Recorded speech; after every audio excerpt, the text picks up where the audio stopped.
তারা মুক্তিযুদ্ধের যে সংজ্ঞা সেই সংজ্ঞাটার কিছুটা পরিবর্তন করেছে। সেখানে বঙ্গবন্ধু শেখ মুজিবুর রহমানের নামটা তারা বাদ দিয়েছে। ঐকমত্য কমিশন কিংবা ডক্টর ইউনূস বিশ্বাসঘাতকতা করেছে। ওই যে জুলাই সনদ, সেটা কই? যেটা আমরা পাশ করার জন্য অঙ্গীকারাবদ্ধ হলাম, সেই জায়গায় তো আমাদের কোনো স্বাক্ষর নাই। রাষ্ট্রপতি কিভাবে এই ধরনের একটি অধ্যাদেশ জারি করে? একটি রাজনৈতিক সমঝোতার দলিল কখনো কি সংবিধানের উপরে হতে পারে? 8ই আগস্ট যখন মহামান্য রাষ্ট্রপতির কাছে যে আপনি শপথ নিলেন যে বাংলাদেশের সংবিধান মানিয়া চলিতে বাধ্য থাকিব, তখন কিন্তু রাষ্ট্রটা সংবিধানের ট্র্যাকে উঠে গেছে। ডেইলি টাইমসে বাংলাদেশের নিয়মিত টকশো টাইমস টকে আপনাদের স্বাগত জানাচ্ছি। আমি ইলিয়াস খান। আপনারা জানেন বিষয়টি একটু পুরনো, তারপর একটু আলোচনা করি। জাতীয় ঐকমত্য কমিশন জানেন গঠিত হয়েছিল। সেই ঐকমত্য কমিশনের বিভিন্ন রাজনৈতিক দলের নেতৃবৃন্দ দাওয়াত পেতেন, নিমন্ত্রণ পেতেন, তাদের মতামত দিতেন। তাদের মতামতের ভিত্তিতে গঠিত হয়েছে জুলাই চার্টার। কিন্তু পর্দার অন্তরালে নানা কিছু ঘটেছে যে এখনও আমাদের জানা আগ্রহ রয়েছে। এমন একজন মানুষ কাছে ডেকেছি, তিনি সেই মিটিংগুলোতে নিয়মিত যোগ দিতেন।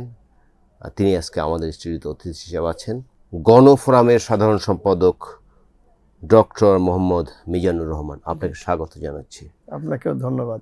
আমি শুরুতে যেটি বললাম যে ঐকমত্য কমিশনের ভিতরে তো নানা কিছু হয়েছে আমরা জানি। আপনাকে এরকম মনে হচ্ছে জাতীয় ঐকমত্য কমিশন বা পুরো অন্তর্বর্তীকালীন সরকারের অনেকে পুরো মুক্তিযুদ্ধের বিরুদ্ধে ছিলেন? মানে মুক্তিযুদ্ধকে যেভাবে কিংবা আন্ডারমাইন করা যায়, এই কি একটা প্রবণতা ছিল? এটা ছিল। দেখেন, আমি শুরুতেই বলেছি যে আমাদের এখানে 71-এর একটি যারা পরাজিত শক্তি, জি, তারা নানাভাবে এই মুক্তিযুদ্ধকে মেনে নিতে পারে নাই, কিংবা তাদের ভিতরে একটা ক্ষত ছিল। আজকে যদি আপনি দেখেন, এটা একটা উদ্যোগ হয়েছিল, সেটা হচ্ছে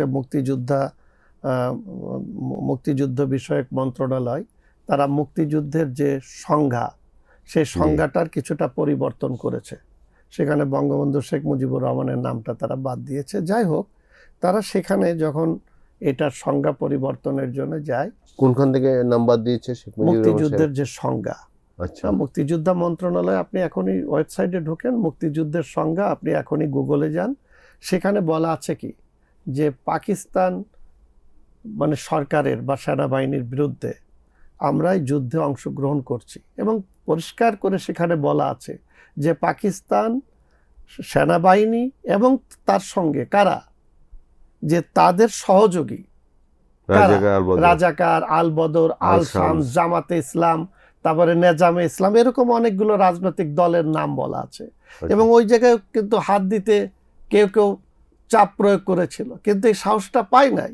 এটা তো মুক্তিযুদ্ধের কিছু দলের নাম বাদ দেওয়ার জন্য। হ্যাঁ, যে এবং এখনো আমি কয়েকদিন আগে দেখলাম যে এটা নিয়ে প্রশ্ন তুলেছে, যে এই সংসদে তারা বলেছে, এই যে একটা কমিটি করে দিয়েছে, যে সেই কমিটি তারা বলেছে যে এরকম মুক্তিযুদ্ধের সংজ্ঞায় আমাদের রাজনৈতিক দলগুলোর নাম তো আছে, এখন তো আমরা সংসদে প্রতিনিধিত্ব করছি, এখন যদি এটা না দেওয়া হয় তাহলে এটা তো বাংলাদেশের দল বলে তো এটা আমরা গণ্য হচ্ছি না। কি আজব কাহিনী! তাহলে তার মানে কি, তুমি নির্বাচিত হয়ে সংসদে গিয়েছো বলে মুক্তিযুদ্ধের যে আকাঙ্ক্ষা বা মুক্তিযুদ্ধের যে ঐতিহাসিক দলিল প্রেক্ষাপট, সেখানে তোমার ভূমিকা এটা বদলে যাবে না।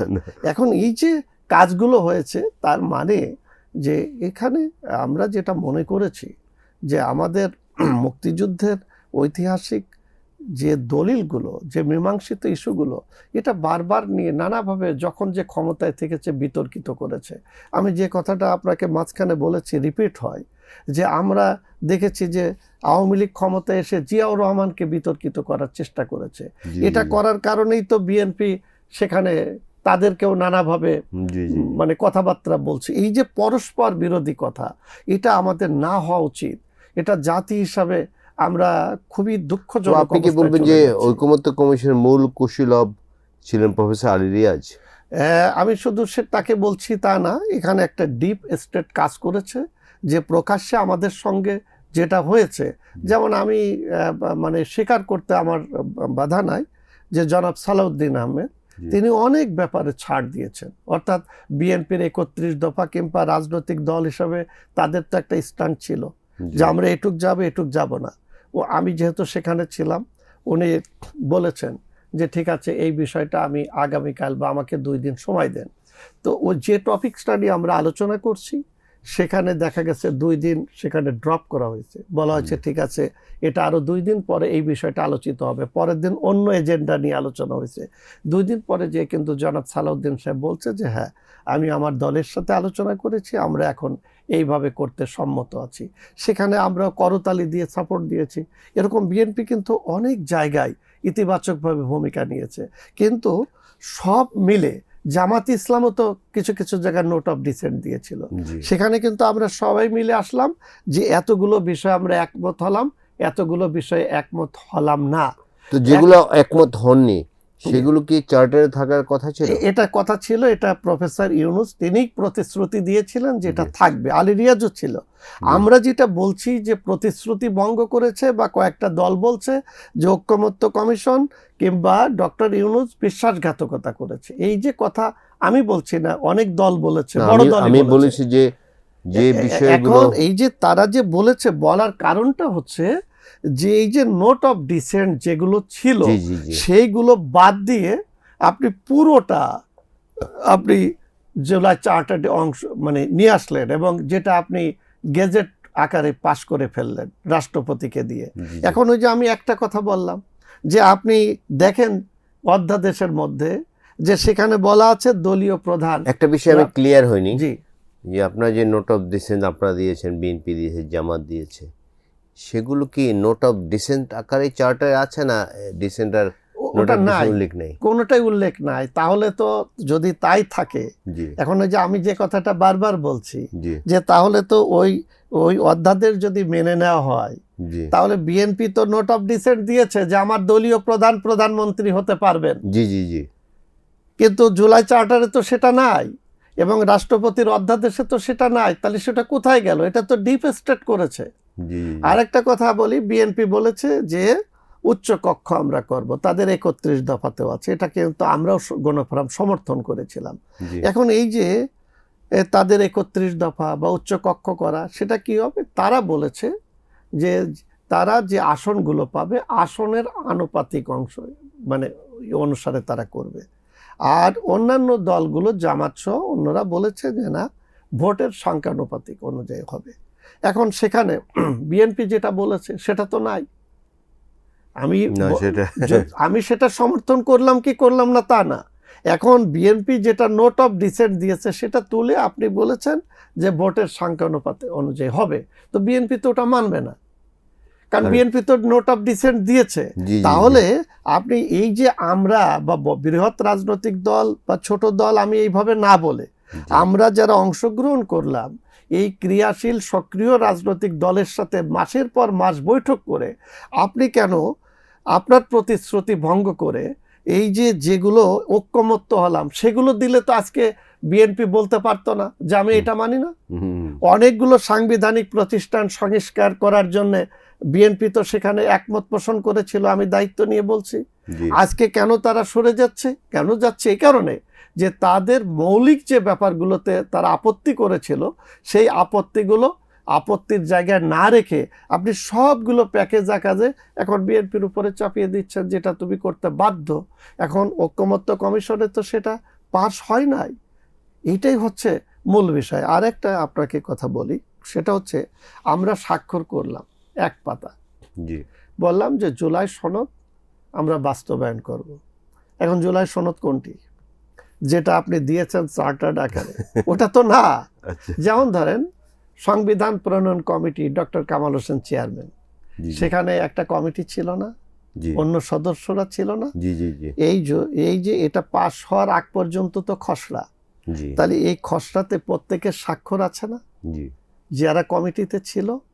ব্যারিস্টার আমিরুল ইসলাম বলেন, আরো যারা সব সদস্যের স্বাক্ষর আছে তো। আলী রিয়াজ সাহেব আমাদেরকে বললেন, আমি দায়িত্ব নিয়ে বলছি, তার কাছে জিজ্ঞেস করেন, উনি বললেন যে আমাদের এটা হাতে লেখা হচ্ছে। এটা যখন হাতে লেখা হচ্ছে আচ্ছা, রাইটার দিয়ে এটা হাতে লেখা হচ্ছে।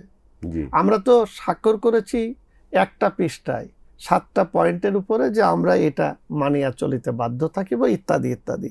জি কিন্তু সেই যে জুলাই সনদ, জি সেখানে তো আমরা স্বাক্ষর করি নাই। তাহলে ওই জুলাই সনদটা যে হাতে লেখা হচ্ছে উনি আমাদেরকে জানালেন। আমরা বললাম যে এই 7টা, আমি বলেছি যে এই 7টা কাগজ এটা তো জুলাই সনদ, সেটা কো? আচ্ছা, তখন উনি বলছে ওটা মিজান ভাই হাতে লেখা হচ্ছে, ওইটাতে তো আপনারা ফাইনাল সই করবেন।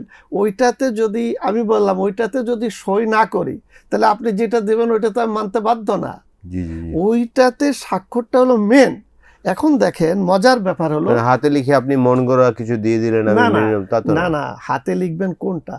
আমরা যেগুলোতে ঐক্যমত্য পোষণ করলাম না, জুলাই সনদ নিয়ে যে দলগুলো একসাথে কাজ করলাম, আমরা তো ওখানে স্বাক্ষর করব যে এই ব্যাপারে আমরা একমত। ও যে নোট অফ ডিসেন্ট থাকবে। এখনো যে ডিপ স্টেট যেটা বলছি, ওনারা ওখানে যে দেখছেন যে নোট অফ ডিসেন্ট ছাড়া সবগুলো যদি আমরা জুলাই চার্টার লিখে হাতে লিখে বলি যে সই করেন, তাহলে তো বিএনপি সই করবে না, কিংবা জামাত এটা নাও করতে পারে, গণফোরাম তো এই প্রশ্নে সই করবে না। তখন কি হবে? এই জুলাই চার্টারটা কার্যকর হবে না। এই জন্য তারা নোট অফ ডিসেন্ট বাদ দিয়ে সবগুলো একসাথে করে একটা প্রিন্টেড কপি। এখন যদি বলি যে এটা তো আমি স্বাক্ষর করি নাই, আপনি কি বলবেন? তার মানে যে কোনো দলিল, খসড়া দলিল, সেখানে আপনার স্বাক্ষর নিতে হবে। ওই স্বাক্ষর তো জুলাই সনদে নাই। এখন জুলাই সনদে স্বাক্ষর করা হচ্ছে 7টা পয়েন্টে। জি এখন ওই যে জুলাই সনদ, সেটা কই? জি জি জি। যেটা আমরা পাশ করার জন্য অঙ্গীকারাবদ্ধ হলাম, সেই জায়গায় তো আমাদের কোনো স্বাক্ষর নাই। এখন সেই জায়গায় হচ্ছে যেটা বলা হয় যে ফাঁকিবাজি করা হয়েছে, কিংবা কারসাজি করা হয়েছে, কিংবা এই রাজনৈতিক দলগুলো বসে যেটা ঐক্যমত্য পোষণ করেছিল তার বাইরে অন্যগুলো এর মধ্যে ঢুকিয়ে দেওয়া হয়েছে। আপনার কি মনে হয় যে ফাঁকিবাজি কারসাজি দুটির কোনোটি মনে হয় আপনার কাছে? হ্যাঁ, এগুলো তো করা হয়েছে। তা না হলে আমরা সব দলগুলো একসাথে বসলাম, জি জি এবং জি। বসার পরে কেন আমাদের সেগুলো বাদ দিয়ে, নোট অফ ডিসেন্ট গুলো বাদ দিয়ে একেবারে সব প্রথম যে প্রস্তাবগুলো তাহলে আপনি বসারই দিয়েছিলেন, কোনো গুরুত্ব নেই, তাহলে তাই তো না? বসে লাভ হলো না। জি জি জি। আপনি আমাদের, তাহলে তো ওনাদের ওই যে 7টা না 11টা কমিশন করেছিল না, জি 11টা। এখন এই কমিশন যেগুলো দিল, দেওয়ার পরে এগুলো নিয়ে তারা রেখে দিতে পারতো ওই রকম একটা অধ্যাদেশ করে, যদিও অধ্যাদেশেরই নাই। আচ্ছা, জুলাই সনদটা কি? জুলাই সনদ হচ্ছে একটি রাজনৈতিক সমঝোতার দলিল, তাই তো? জি আচ্ছা, আপনি বলেন, একটি রাজনৈতিক সমঝোতার দলিল কখনো কি সংবিধানের উপরে হতে পারে? না না না। তো এখন আপনি তো সংবিধানের উপরে তাকে প্রাধান্য দিচ্ছেন যে এটা নিয়ে কোনো প্রশ্ন তোলা যাবে না, আদালতে যাওয়া যাবে না।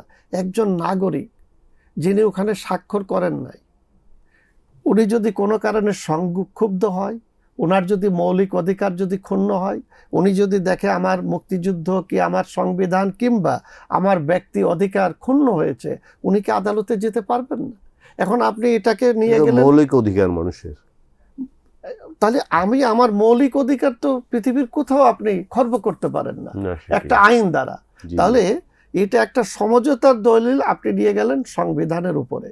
এই যে নানাভাবে আমাদের এই যে মুক্তিযুদ্ধের আকাঙ্ক্ষা, আমরা বারবার এই কথা বললে আমাদেরকে নানাভাবে বলা হয়, কিন্তু আমাদের রাষ্ট্রটা পরিচালিত হবে তো একটি সংবিধানের উপরে। সংবিধান কি? রাষ্ট্র পরিচালনার একটা দলিল। জি। এখন এই দলিলের ঘাটতি যেখানে আছে সেইগুলো চিহ্নিত করে আজকের এই সংসদে আলোচনা করা হোক, জি, এবং জি। সেটা করেন, আমাদের আপত্তি নেই। তারপরে আপনি গণভোটে আসেন, জনগণ যদি সেটা মেনে নেয় সেটা করেন।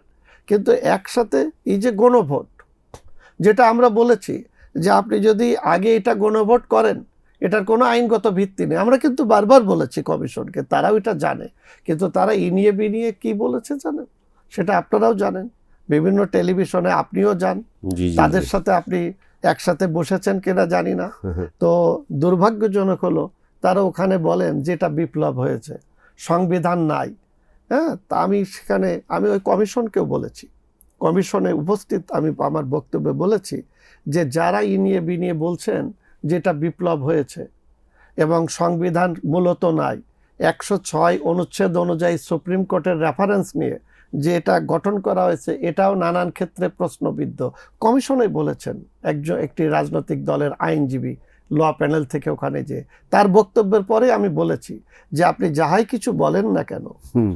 আপনি যখন 8ই আগস্ট যখন মহামান্য রাষ্ট্রপতির কাছে যে আপনি শপথ নিলেন যে বাংলাদেশের সংবিধান মানিয়া চলিতে বাধ্য থাকিব, তখন কিন্তু রাষ্ট্রটা সংবিধানের ট্র্যাকে উঠে গেছে। আপনি সংবিধানকে বাদ দিয়া ইনিয়ে বিনিয়ে তার বিপক্ষে কথা বলার সুযোগ নেই। অর্থাৎ সংবিধানের দোহাই দিয়ে নানাভাবে আমাদের রাষ্ট্রকে অকার্যকর করার চেষ্টা করেছে। ওই জায়গাটা বন্ধ করেন। আজকে আরেকটা কথা আপনার কাছে আমি বলি যে আমাদের দেশে দেখেন স্বাধীনতার পরে আমরা কিন্তু কখনোই ভোটাধিকার প্রতিষ্ঠা করতে পারি নাই, কোনো সরকারের সময় পারি নাই। কারণ যে যখন ক্ষমতায় গিয়েছে এই ভোটাধিকারটা তার ক্ষমতায় টিকে থাকার জন্যে অথবা রাষ্ট্র ক্ষমতা দখলের জন্য এইটাই হয়েছে। সংবিধানকে নানান ক্ষেত্রে স্থগিত করা হয়েছে, জানেন, আমি বিস্তর আলোচনায় যাব না। কিন্তু আমি যদি আপনার এখানে প্রশ্ন তুলি যে আমরা 90-এর যে গণ অভ্যুত্থান করলাম, আমাদের জীবন দেয় নাই রাজনৈতিক কর্মীরা। এই যে 90-এর যে আন্দোলনের মধ্য দিয়ে 91-তে আমরা একটা তত্ত্বাবধায়ক সরকার ব্যবস্থা পেলাম এবং জাস্টিস শাহাবুদ্দিন সাহেব 3 মাসের মধ্যে একটি অভ্যর্থন পরবর্তী 3 মাসের মধ্যে একটি ফ্রি ফেয়ার এবং গ্রহণযোগ্য একটি নির্বাচন করে তিনি বাংলাদেশের ইতিহাসে ওই নির্বাচনের সবচেয়ে গ্রহণযোগ্য নির্বাচন। তাহলে এরপরে কি হলো? আবার আমরা আন্দোলন করলাম, করে আমরা তত্ত্বাবধায়ক ব্যবস্থা আমরা ফিরিয়ে আনলাম।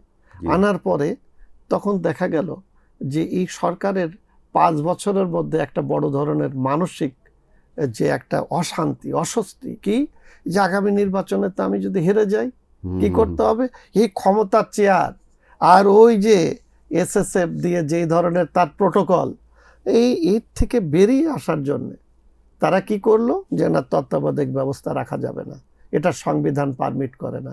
আরে বাবা, আপনি তো সংবিধান সংশোধন করে সংবিধানের মধ্যে এনেছেন।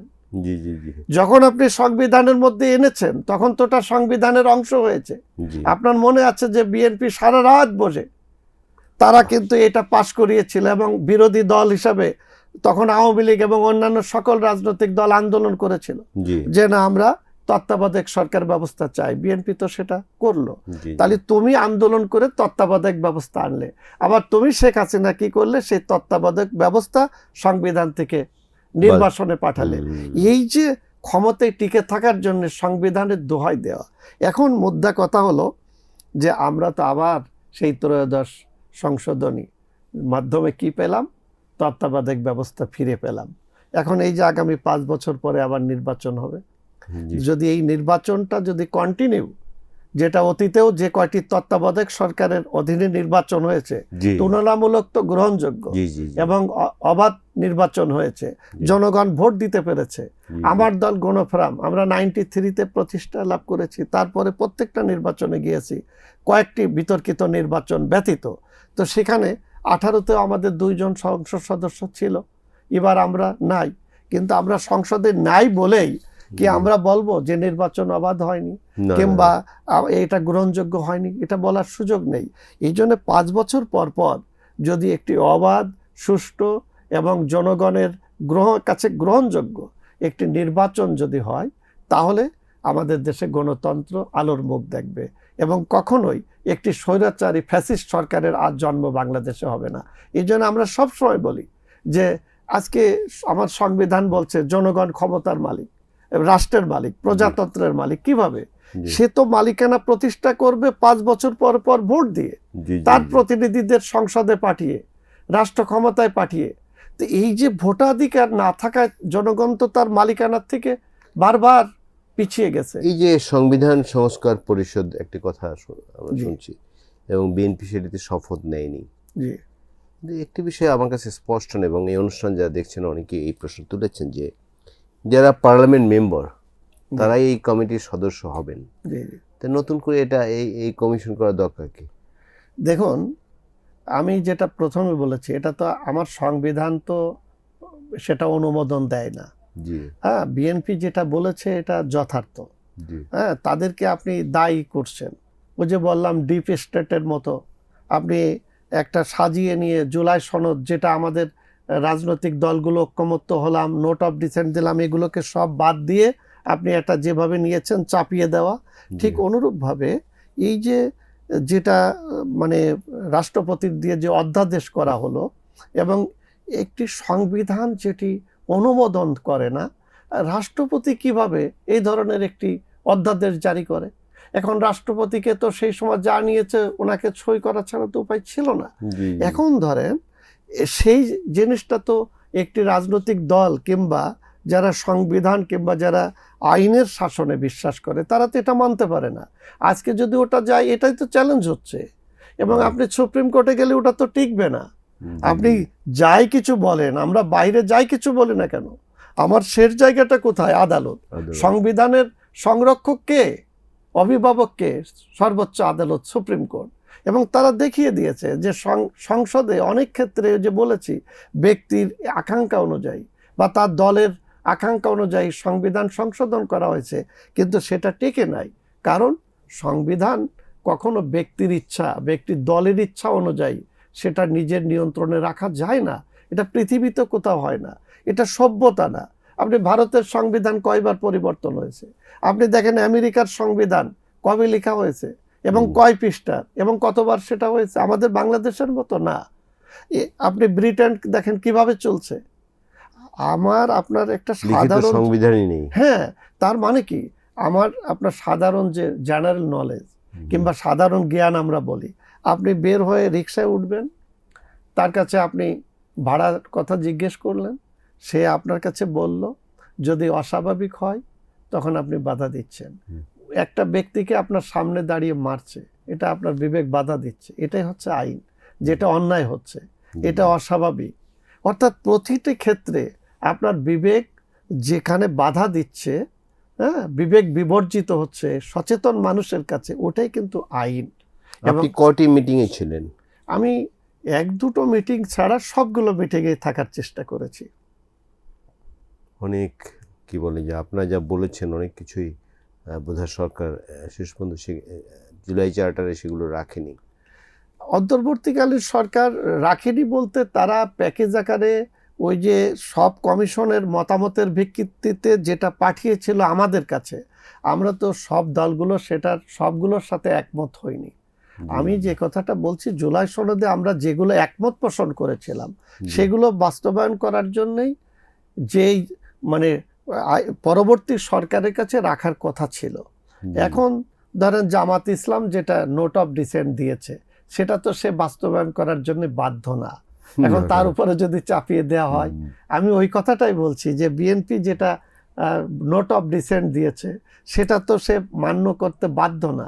এই জুলাই চার্টারটা নিয়ে এই ধরনের একটা নেতিবাচক ইতিবাচক সবটাই ওর মধ্যে রয়ে গেছে। অর্থাৎ ডক্টর মোহাম্মদ ইউনূস সংস্কারের কথা বলে এই যে 17 মাস ক্ষমতায় থাকলেন, কিন্তু সংস্কারের নামে তিনি যে চার্টারটা তৈরি করে গেলেন সেটা সংবিধানের সাথে যেমন সাংঘর্ষিক, পাশাপাশি একটি অভ্যুত্থানের চেতনা ছিল যে আমরা সংস্কার করব। এই যে রাজনৈতিক দলগুলোর যে সমঝোতার যে ফসল, সেই ফসলটাকে উনি পাশ কাটিয়ে গেলেন, যে কারণে আজকে সংসদে প্রশ্নবিদ্ধ হচ্ছে, একে অপরের উপরে কাদা ছোড়াছুড়ি হচ্ছে। এর দায় কিন্তু ওই সরকারকেই দিতে হবে। প্রিয় দর্শক, আমরা দীর্ঘ সময় আলোচনা শুনলাম জাতীয় ঐকমত্য কমিশনের প্রায় প্রতিটি সভায় আমাদের আজকের যিনি অতিথি তিনি যোগ দিয়েছিলেন। সেই ঐকমত্য কমিশনের আলোচনায় যেগুলো সব দল ঐকমত্য পোষণ করেছিল এবং যাতে নোট অফ ডিসেন্ট দিয়েছিল, সেই নোট অফ ডিসেন্ট বাদ দিয়ে পুরো বিষয়গুলো কিন্তু তার ভাষায় অন্তর্বর্তীকালীন সরকার নিজেদের মতো করে দিয়েছে। এটি সবগুলো দল এই সিদ্ধান্ত গ্রহণ করছে না এবং সেই কারণেই আজকে নানা সংকট সৃষ্টি হচ্ছে। আমরা আশা করতে চাই এই সংকট দূর হবে, রাজনৈতিক দলগুলো আবার পরস্পরের সঙ্গে আলাপ আলোচনা করে সংকটগুলো দূর করবে এবং আমাদের যে জুলাই চেতনা, আমাদের মুক্তিযুদ্ধ চেতনা, সেগুলো আবার বাস্তবায়িত হবে। এই আশাবাদ ব্যক্ত রেখে আমি আমাদের আলাপ আজকে শেষ করছি। আপনাকে আবারও ধন্যবাদ। আপনাকেও অসংখ্য ধন্যবাদ।